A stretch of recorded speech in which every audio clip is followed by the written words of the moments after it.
एक समय की बात है। एक राज्य में एक प्रतापी राजा राज करता था। एक दिन उसके दरबार में एक विदेशी अंगतुक आया और उसने राजा को एक सुंदर पत्थर उपहार में दिया। राजा वह पत्थर देख बहुत प्रसन्न हुआ। उसने उस पत्थर से भगवान विष्णु की प्रतिमा का निर्माण कर उसे राज्य के मंदिर में स्थापित करने का निर्णय लिया और प्रतिमा निर्माण का कार्य राज्य के महामंत्री को सौंप दिया। महामंत्री गांव के सर्वश्रेष्ठ मूर्तिकार के पास गया और उसे वह पत्थर देते हुए बोला, महाराज, मंदिर में भगवान विष्णु की प्रतिमा स्थापित करना चाहते हैं।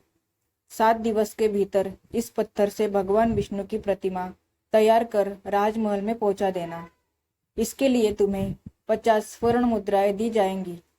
50 स्वर्ण मुद्राओं की बात सुनकर मूर्तिकार खुश हो गया और महामंत्री के जाने के उपरांत प्रतिमा का निर्माण कार्य प्रारंभ करने के उद्देश्य से अपने औजार निकाल लिए। अपने औजारों में से उसने एक हथौड़ा लिया और पत्थर तोड़ने के लिए उस पर हथौड़े से वार करने लगा, किंतु पत्थर जस का तस रहा। मूर्तिकार ने हथौड़े के कई बार पत्थर पर किए, किंतु पत्थर नहीं टूटा। 50 बार प्रयास करने के उपरांत मूर्तिकार ने अंतिम बार प्रयास करने के उद्देश्य से हथौड़ा उठाया, किंतु यह सोचकर हथौड़े पर प्रहार करने के पूर्व ही उसने हाथ खींच लिया कि जब 50 बार वार करने से पत्थर नहीं टूटा तो अब क्या टूटेगा। वह पत्थर लेकर वापस महामंत्री के पास गया और उसे यह कह वापस कर आया कि इस पत्थर को तोड़ना नामुमकिन है, इसलिए इससे भगवान विष्णु की प्रतिमा नहीं बन सकती। महामंत्री को राजा का आदेश हर स्थिति में पूर्ण करना था, इसलिए उसने भगवान विष्णु की प्रतिमा निर्मित करने का कार्य गांव के एक साधारण से मूर्तिकार को सौंप दिया। पत्थर लेकर मूर्तिकार ने महामंत्री के सामने ही उस पत्थर पर हथौड़े से प्रहार किया और वह पत्थर एक बार में ही टूट गया। पत्थर टूटने के बाद मूर्तिकार प्रतिमा बनाने में जुट गया। इधर महामंत्री सोचने लगा कि काश पहले मूर्तिकार ने एक अंतिम प्रयास और किया होता तो सफल हो गया होता और 50 स्वर्ण मुद्राओं का हकदार बनता।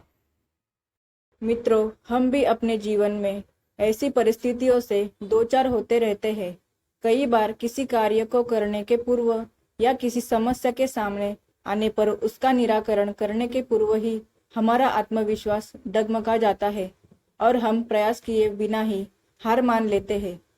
कई बार हम 1-2 प्रयास में असफलता मिलने पर आगे प्रयास करना छोड़ देते हैं, जबकि हो सकता है कि कुछ प्रयास और करने पर कार्य पूर्ण हो जाता या समस्या का समाधान हो जाता।